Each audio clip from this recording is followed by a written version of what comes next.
स्वागत है आप सभी का। आपके साथ मैं हूं नलिनी पांडे। देहरादून में प्रेमनगर के नशा मुक्ति केंद्र में भर्ती युवक की उसी केंद्र में मौजूद दो युवकों ने बेरहमी से हत्या कर दी। हत्या के लिए चम्मच का इस्तेमाल किया। दोनों आरोपियों को पुलिस ने मौके से ही गिरफ्तार कर लिया है। पुलिस के मुताबिक 2 दिन पहले आपसी कहासुनी के बाद गुरुवार की सुबह युवक की हत्या कर दी गई। मृतक की पहचान अजय कुमार के रूप में हुई है, जो मेरठ उत्तर प्रदेश का है। पुलिस का कहना है कि आरोपियों ने चम्मच को नुकीला कर युवक के सीने और गले पर वार किया और उसकी हत्या कर दी।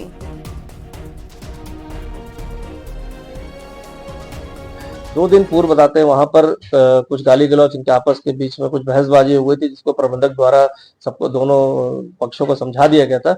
आज लेकिन कमरा बंद करके आवेश में आकर हरमनदीप और गुरदीप द्वारा जो चम्मच है उसको नुकीला करके उस पर छाती और गले पर वार किया गया, जिससे जो है वहां पर अजय कुमार जो मेरठ निवासी थे उनकी मृत्यु हो गई। नैनीताल में ट्रैफिक पुलिस का एक वीडियो वायरल हो रहा है। इसमें एक पर्यटक पार्किंग को लेकर पुलिसकर्मी से काफी बहस करता नजर आ रहा है। पर्यटक ने ट्रैफिक पुलिसकर्मी पर उनके और उनकी पत्नी के साथ बदतमीजी का आरोप लगाया है, जबकि वीडियो में साफ देखा जा सकता है पर्यटक चल कर आता है, पुलिस वाले का वीडियो बनाने लगता है, जिस पर ट्रैफिक पुलिसकर्मी वीडियो बनाने से मना करता है और नहीं मानने पर पर्यटक का फोन लेकर थाने चला जाता है। पुलिस पूरे मामले की जाँच कर रही है।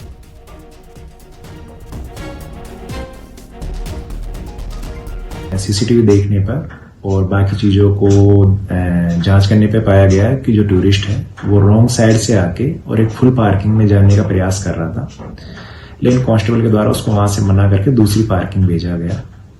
उस पार्किंग में गाड़ी पार्क करने के बाद में ये टूरिस्ट वापस आता है और कांस्टेबल के साथ में मिसबिहेव करना शुरू करता है और कांस्टेबल के द्वारा जो वीडियो है उसको रोकने के लिए उसका मोबाइल छीना गया है, लेकिन उसके साथ में कोई मारपीट नहीं की गई है। चूंकि ये मामला सोशल मीडिया में चल रहा है, तो इस मामले की गंभीरता को देखते हुए कांस्टेबल को फिलहाल लाइन हाजिर किया है और एसपी क्राइम को इस मामले में जांच दी है। चारधाम यात्रा को लेकर आज गढ़वाल के जिलों में बड़ी एक्सरसाइज की गई है। 30 अप्रैल से शुरू होने जा रही चारधाम यात्रा सरकारी मशीनरी के लिए कई तरह की चुनौतियां भी लेकर आती है, फिर चाहे वो क्राउड मैनेजमेंट हो या फिर चारों धामों की यात्रा पर आए श्रद्धालुओं की कुशलता।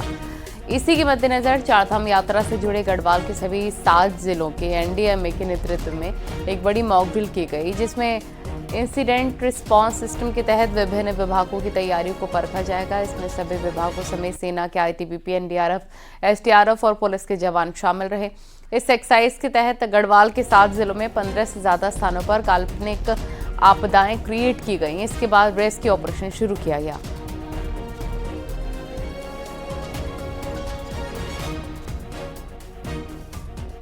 चीज़ें होती हैं जो कमियां नजर आ रही हैं, उसको लिखित में जारी करेंगे, आपको भी सूचित करेंगे उसके बारे में। जब कोई बड़ा काम पहली बार कोई काम करते हैं, जैसे कहीं कनेक्टिविटी की प्रॉब्लम थी, उसको हम दूर करने की कोशिश करेंगे। कहीं कहीं रिस्पांस लोगों का बहुत ही कैजुअल सा रिस्पांस था, उसको दूर करेंगे। इस तरह से जो चीज़ें हैं उसमें एक एक चीज़ को लिखा जा रहा है, एक एक चीज़ को देखा जा रहा है और हमारा प्रयास होगा कि जब कभी वास्तव में आपदा आती है तो वो कमियां न रहें और हम बेहतर प्रबंधन, बेहतर समन्वय, बेहतर कार्य कर सकें, इसके लिए करेंगे। उत्तरकाशी में भी मॉक ड्रिल की गई। मॉक ड्रिल में पालीगढ़ में बादल फटने से काफी हड़कंप मच गया है। टेम्पो ट्रैवल मलबे में फंसे होने की सूचना मिली है। इसके बाद प्रशासन की टीम फौरन मौके पर पहुंची, लोगों का रेस्क्यू किया। घटना की दूसरी सूचना गंगोत्री नेशनल हाईवे पर लैंडस्लाइड की सूचना थी, जहां मलबे में बस दबने की खबर मिली। वहां पर भी प्रशासन की टीम मौके पर पहुंची, घायलों को रेस्क्यू किया। मॉक ड्रिल में रिस्पॉन्स टाइम पर फोकस दिया गया है।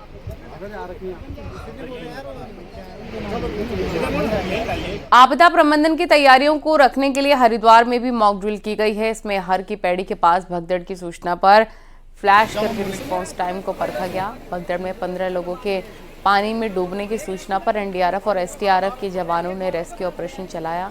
डूब रहे लोगों का रेस्क्यू कर उन्हें रिलीफ सेंटर भेजा गया। मॉक ड्रिल में राहत बचाव दलों के अलावा पुलिस, एनसीसी और अन्य एजेंसियों का भी सहयोग लिया गया। अधिकारियों के मुताबिक राहत बचाव दलों का रिस्पांस टाइम संतोषजनक रहा।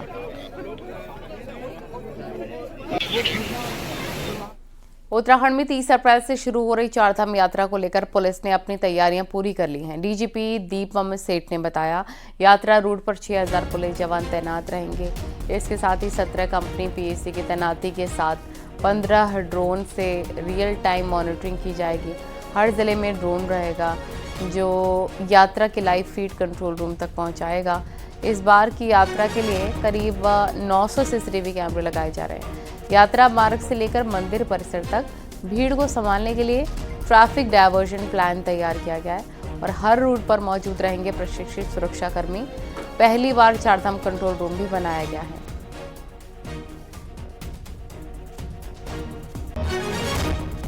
चारधाम यात्रा की तैयारी को लेकर ऋषिकेश में बैठक हुई। मीटिंग में डीएम और पुलिस के आला अधिकारी मौजूद रहे। इसके साथ ही पीडब्ल्यूडी, वन विभाग, परिवहन निगम, बिजली विभाग के साथ सिंचाई विभाग और स्वास्थ्य विभाग के अधिकारी शामिल हुए। मीटिंग में डीएम ने बचे हुए काम जल्द पूरा करने के निर्देश दिए। इसके साथ ही ऋषिकेश में ऑफलाइन काउंटर की संख्या को भी बढ़ाया गया ताकि तीर्थ यात्रियों को कोई दिक्कत न हो। आपको बता दें 30 अप्रैल से चारधाम यात्रा शुरू होने वाली है और ऋषिकेश में ट्रांजिट कैंप में यात्रियों के ऑफलाइन रजिस्ट्रेशन और उनके रुकने की व्यवस्था की जाती है। स्टेशन काउंटर्स हैं वो जस्ट डबल किए गए हैं और उनका जो टाइमिंग है वो 24/7 किया गया है। उसके पीछे कारण यही है कि जो हमारा होल्डिंग टाइम है वो ताकि न्यून हो जाए, क्यूइंग न्यून हो जाए। यात्रियों का जो असुविधा होती है वो अपने बुजुर्गों, महिलाओं, बच्चों के साथ होते हैं, तो वो सुविधा फैक्टर को हमको न्यून करना था। मुख्यमंत्री पुष्कर सिंह धामी ने कहा कि संस्कृत भाषा के जरिए युवाओं को रोजगार से जोड़ेंगे और इसे लेकर काम हो रहे हैं। सीएम ने कहा यज्ञ, कर्मकांड, वेद में सर्टिफिकेट कोर्स की व्यवस्था होनी चाहिए। साथ ही संस्कृत की पढ़ाई कर रहे बच्चों को 16 संस्कार की बेहतर ट्रेनिंग की व्यवस्था होनी चाहिए। सचिवालय में आयोजित उत्तराखंड संस्कृत अकेडमी की बैठक में सीएम धामी ने बड़ी बात कही। इस दौरान संस्कृत भाषा को लेकर काम करने वालों को सम्मानित किया गया।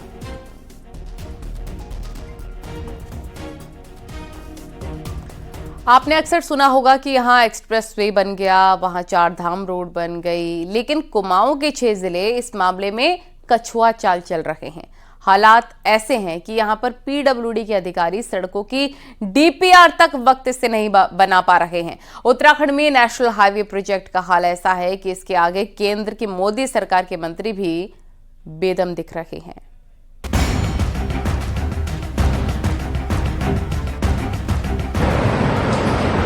आप तो मेरा भी लाभ नहीं ले पाए और मेरा लाभ आपको लेना चाहिए। आप लीजिए, आपको देखो आप हर जगह मदद कर रहे हैं। सीआरआई पर हमने आपको बहुत मदद दे रहे हैं, हर चीज में पैसा दे रहे हैं। तो आप जब आप लेना ही नहीं चाह रहे हो, आपकी मिनिस्ट्री जो है क्योंकि 4 साल से डीपीआर नहीं बना पा रही, अलाइनमेंट नहीं बना पा रही आपका स्टेट पीडब्ल्यूडी है। ये गुस्सा केंद्र की मोदी सरकार में सड़क एवं राजमार्ग राज्य मंत्री अजय टम्टा का है, जो पीडब्ल्यूडी और एनएचएआई के अधिकारियों को बैठक के दौरान खुली फटकार लगा रहे हैं।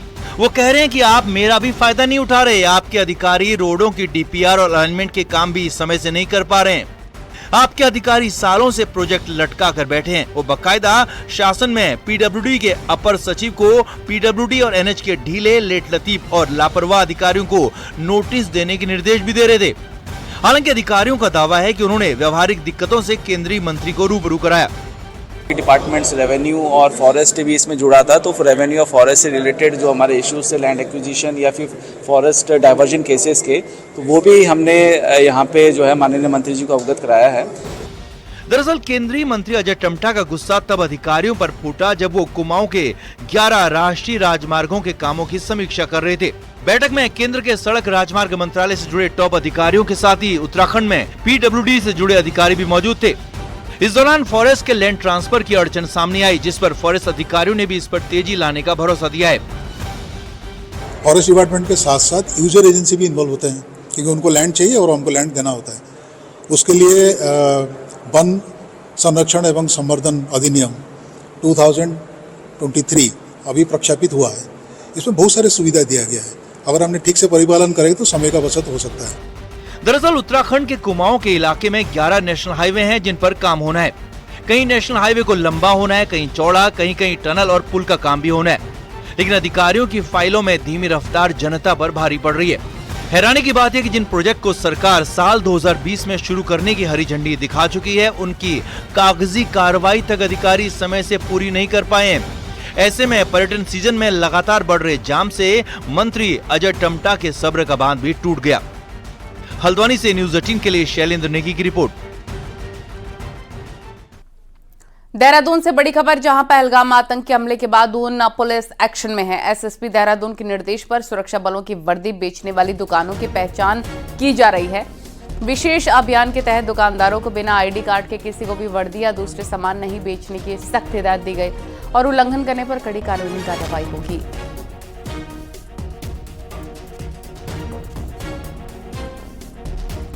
पहलगाम में हुई आतंकी घटना का असर देहरादून में भी देखने को मिला। यहां उन्मादियों के निशाने पर कश्मीरी स्टूडेंट्स हैं जो कि राजधानी के अलग अलग कॉलेज यूनिवर्सिटी में पढ़ रहे हैं।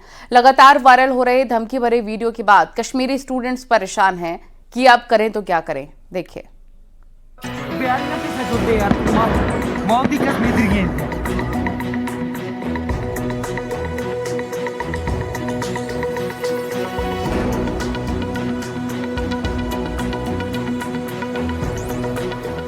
देहरादून में 1200 के आसपास कश्मीरी स्टूडेंट्स अलग अलग कॉलेज यूनिवर्सिटी में पढ़ रहे हैं। पहलगाम में हुई आतंकी घटना के बाद हिंदू रक्षा दल, बजरंग दल समेत कई संगठन कश्मीरी स्टूडेंट्स के उत्तराखंड छोड़ने की मांग करने लगे हैं। साथ ही उनके सोशल मीडिया अकाउंट से लेकर आईडी जांच की मांग कर रहे हैं और ऐसा नहीं करने पर खुद ही एक्शन लेने की बात कह रहे हैं। ऐसे में गुरुवार को देहरादून में कई कॉलेज में डर के मारे कश्मीरी स्टूडेंट्स कॉलेज ही नहीं गए। वहीं कई कॉलेज में इन दिनों एग्जाम चल रहे हैं, तो जो स्टूडेंट कॉलेज आए भी वो भी धमकी भरे वीडियो वायरल होने के बाद बेहद डरे सहमे हैं। अगर शासन प्रशासन उसको नहीं करेगा तो बजरंग दल स्वयं सड़कों पर उतरेगा और उनके विरुद्ध एक आंदोलन को मुंह बनाएगा कि हम लोग ऐसे व्यक्ति को यहाँ नहीं रहने देंगे जो इस देश का माहौल बिगाड़ने के लिए प्रयासरत है। बेगुनाह मारे गए तो हमें भी बहुत दुख है, लेकिन कुछ कल हम ऐसे ही पढ़ रहे थे, हमारा एग्ज़ाम था तो हम 2 बजे पढ़ रहे थे तो हमने एक वीडियो देखी वहाँ पे जो हमें धमकी मिल रही थी कि उत्तराखंड में पहले हम टारगेट देहरादून को करेंगे, जितने भी कश्मीरी मुस्लिम्स हैं यहाँ पे तो हम उन पे टारगेट्स करेंगे। तो उनको टाइम दिया जाता है कि सुबह के 10 बजे तक वो यहाँ से जल्द निकल जाए। पुलिस ने सभी कॉलेज से कश्मीरी स्टूडेंट्स की डिटेल मांग ली है और किसी भी एक्टिविटी पर खबर देने को कहा है। हालांकि पुलिस की तरफ से कश्मीरी स्टूडेंट्स की सुरक्षा को लेकर अलर्ट है और धमकी देने वालों पर कार्रवाई करने की बात कह रही है। एक संगठन द्वारा जो है इसमें भड़काऊ भाषण देकर इसमें चैलेंज किया गया था और उसमें हेट स्पीच के तहत पाया गया था कि ये कहीं ना कहीं सांप्रदायिक माहौल बिगाड़ने का प्रयास था। इसको देखते हुए उसमें पटेल नगर थाने में संबंधित जो संगठन है उसके पदाधिकारियों के विरुद्ध मुकदमा दर्ज कर लिया गया है। जम्मू कश्मीर से अध्ययनरत छात्र थे, स्पेशल फोकस देते हुए उनके साथ भी संपर्क बनाया गया। हमारे अधिकारी निरंतर उनके संपर्क में है। पहलगाम आतंकी हमले की आड़ में कुछ लोग सियासी अवसर भी ढूंढने लगे हैं, जिसकी वजह से कश्मीर के वो स्टूडेंट्स डरे हुए हैं जो अपना भविष्य बनाने के लिए उत्तराखंड में पढ़ रहे हैं। न्यूज़ 18 के लिए देहरादून से भारती सकलानी की रिपोर्ट।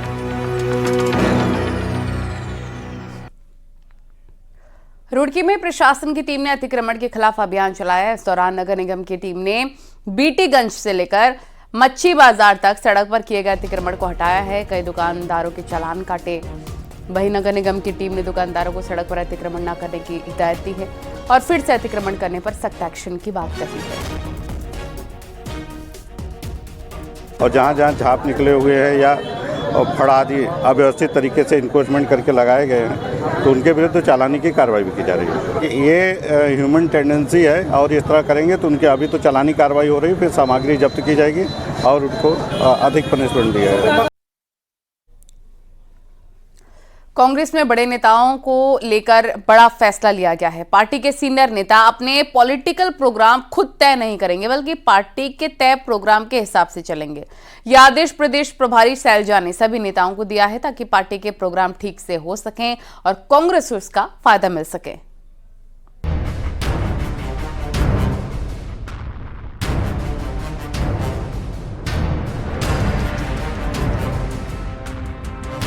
उत्तराखंड कांग्रेस को 30 अप्रैल को संविधान बचाओ रैली निकालनी है, जिसके मैनेजमेंट में बड़े नेताओं का बड़ा रोल होगा। इसी बीच प्रदेश कांग्रेस प्रभारी शैलजा ने सीनियर नेताओं को 2 टूक कहा है कि अपने प्रोग्राम छोड़कर पार्टी के प्रोग्राम पर फोकस करें। प्रभारी शैलजा का यह आदेश सिर्फ 30 अप्रैल के लिए नहीं, भविष्य के लिए भी है, जिसका मकसद सबको एकजुट दिखाना और कांग्रेस के पक्ष में माहौल बनाना है। पर पूरे प्रदेश में प्रोग्राम करने में जुटे पूर्व सीएम हरीश रावत अब क्या करेंगे? गढ़वाल के जिलों में हरीश रावत 5 दिन की गंगा सम्मान यात्रा कर चुके हैं, तो 25 अप्रैल से 5 दिन कुमाऊं के दौरे पर रहेंगे। ऐसे में प्रभारी के आदेश और पार्टी के प्रोग्राम को कैसे मैनेज करेंगे? नहीं, मैं अपने कार्यक्रम करके मैंने उनसे कहा कि आगे का कार्यक्रम मुझे रूपरेखा दो, तो मैं उसके अनुसार अपने को एडजस्ट कर लूँगा, कहाँ कहाँ मेरी उपयोगिता हो सकती है मैं वहाँ वहाँ कर लूँगा। और बाकी फिर हम राजनीतिक कार्यक्रम नहीं करेंगे, लेकिन व्यक्ति रूप से जो है एक बार, क्योंकि मैं उम्र के ऐसे पड़ाव में हूँ कि मैं एक बार सब लोगों से भेंट कर। स्पष्ट रूप से निर्देश दिया है कि जो एआईसीसी ने कैलेंडर दिया है आगामी 40 दिनों का और भविष्य में भी आंदोलनात्मक और संगठनात्मक कार्यक्रमों का, उसका पालन किया जाए। कांग्रेस प्रभारी सैलजा के आदेश के बाद पार्टी के अंदर सियासत तेज है, क्योंकि उत्तराखंड कांग्रेस के बड़े नेता अपनी ढपली अपना राग लेकर चलते हैं। ऐसे में अब संदेश साफ है कि पार्टी बड़ी है, नेताजी नहीं। अब देखना ये होगा कि प्रभारी के आदेश पर सीनियर नेताओं को क्या क्या प्रोग्राम दिए जाते हैं और सीनियर नेता कैसे उस प्रोग्राम को अंजाम तक पहुंचाते हैं। देहरादून से न्यूज़ 18 के लिए दीपांकर भट्ट की रिपोर्ट। ओडिशा में कोल ब्लॉक आवंटन के साथ ही उत्तराखंड ने थर्मल पावर प्लांट स्थापित करने की दिशा में काम शुरू कर दिया है। अगर सब कुछ योजना के अनुसार चलता रहा तो 2030 तक उत्तराखंड बिजली के क्षेत्र में आत्मनिर्भर हो जाएगा। देखिए।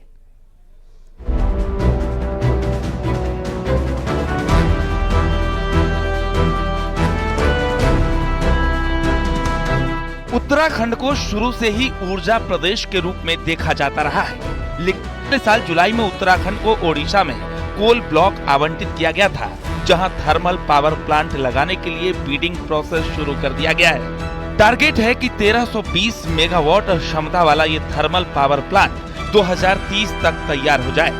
सरकार का मानना है कि इसके शुरू होने के बाद न केवल उत्तराखंड को महंगी बिजली एक्सचेंज से नहीं खरीदनी पड़ेगी, बल्कि बिजली की कीमतों में भी गिरावट आएगी। देखिए, ये शुरू हो जाएगी तो हमारी जो एक्सचेंज से हम लोग खरीदते हैं उसकी डिपेंडेंसी काफ़ी हद तक कम हो जाएगी। उससे हमारे पावर की रिलायबिलिटी भी बनी रहेगी, उसके साथ साथ हमारे पावर प्राइसेस जो हैं वो नीचे आएंगे। राज्य सरकार ने स्मॉल हाइड्रो पावर प्रोजेक्ट्स पर भी फोकस बढ़ा दिया है। 6 महीने पहले ही सरकार ने 121 मेगावाट क्षमता वाले 6 प्रोजेक्ट्स के टेंडर किए थे। अभी हमने 6 महीने पहले 6 परियोजनाओं का अलॉटमेंट बिडिंग प्रोसेस को फॉलो करते हुए कर दिया था। उसकी इम्प्लीमेंटेशन एग्रीमेंट भी हमारी साइन हो गई थी। टोटल इसका जो क्वांटम होगा वो 121 मेगावाट होगा। 19 परियोजनाओं पे अभी होमवर्क चल रहा है और 10 परियोजनाओं की टेंडर जो है हम लोग शीघ्र ही 1-1.5 महीने के अंदर ही निकाल देंगे। वर्तमान में उत्तराखंड को हर दिन करीब 60 मिलियन यूनिट बिजली की जरूरत होती है, जबकि राज्य की उत्पादन क्षमता सिर्फ 12 से 14 मिलियन यूनिट है। कुछ बिजली रॉयल्टी के रूप में सेंट्रल पूल से मिलती है। बावजूद इसके पीक सीजन में खुले बाजार से महंगी बिजली खरीदनी पड़ती है। थर्मल पावर प्लांट और छोटे हाइड्रो पावर प्रोजेक्ट के सक्रिय होने के बाद राज्य को बाहरी बिजली पर निर्भर नहीं रहना पड़ेगा और उत्तराखंड ऊर्जा के क्षेत्र में आत्मनिर्भर बन सकेगा। देहरादून से न्यूज़ 18 के लिए सुनील नब्ताभात की रिपोर्ट। इस बार कैलाश मानसरोवर यात्रा टनकपुर से पिथौरागढ़ एंट्री करेगी। 44 साल बाद ये पहला मौका है जब यात्रा रूट को टनकपुर होते हुए पिथौरागढ़ किया गया है। ऐसे में मानसरोवर यात्रियों की राह में ऑल वेदर रोडें अटका सकती है। असल में बॉर्डर को जोड़ने वाले इस हाईवे में 5 दर्जन से ज्यादा ऐसे डेंजर जोन हैं जो कभी भी दरक सकते हैं। देखिए रिपोर्ट।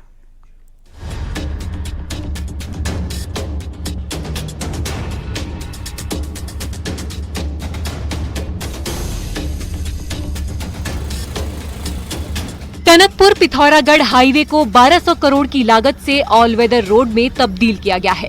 ऑल वेदर रोड में तब्दील होने के साथ ही हाईवे में दर्जनों डेंजर जोन भी बन गए हैं और ये डेंजर जोन हल्की बारिश में भी तांडव मचा देते हैं। बीते साल जुलाई से अगस्त के बीच ये हाईवे लैंडस्लाइड के कारण 23 बार बंद हुआ था।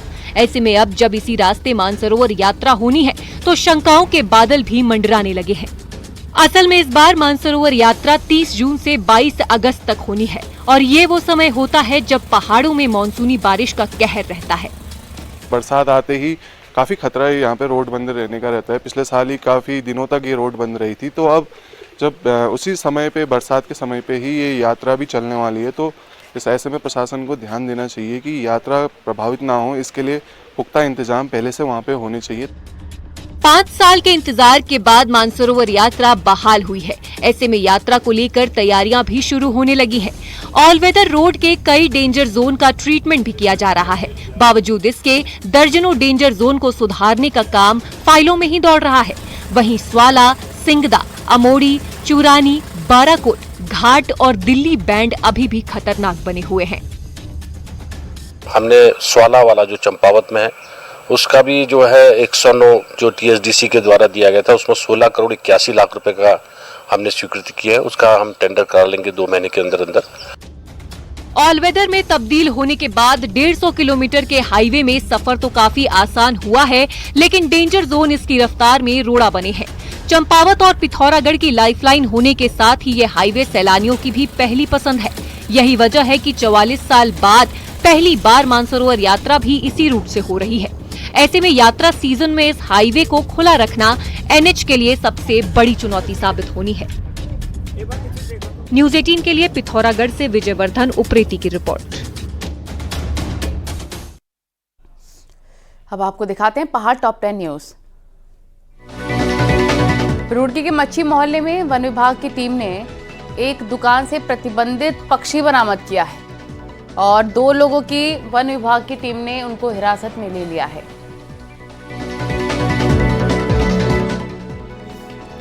हरिद्वार के लक्सर में पुलिस ने एक नशा तस्कर को गिरफ्तार किया है। 72 नशीले प्रतिबंधित इंजेक्शन भी बरामद हुए।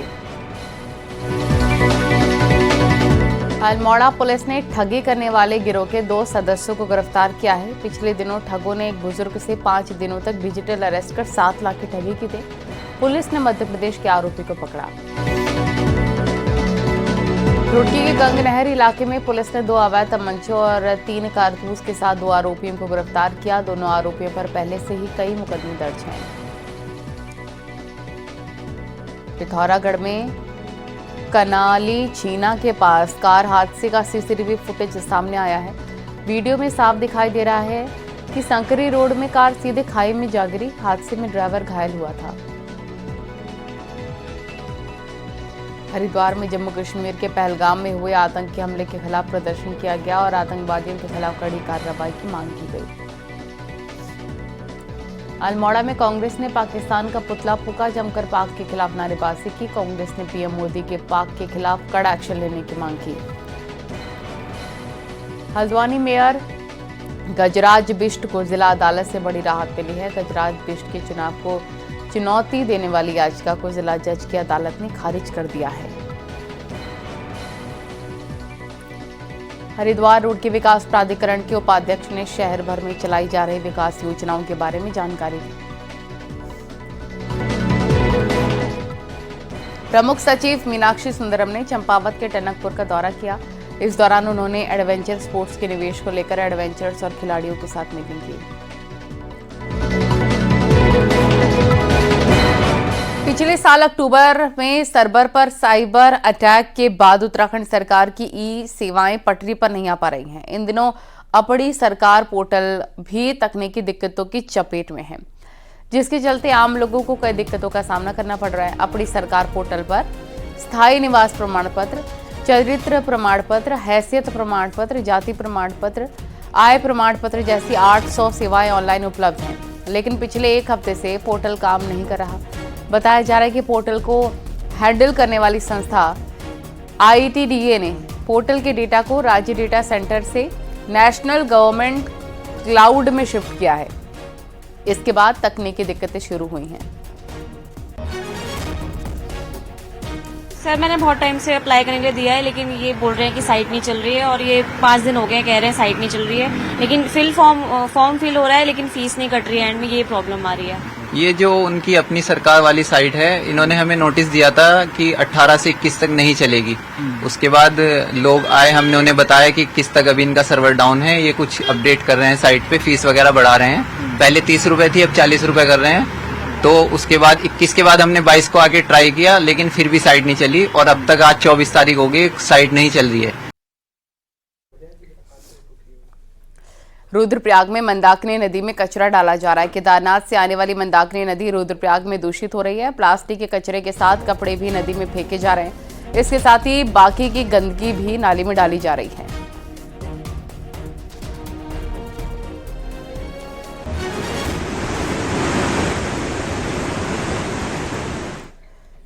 खबरें जा रही हैं, रुकेंगे छोटे से ब्रेक के लिए।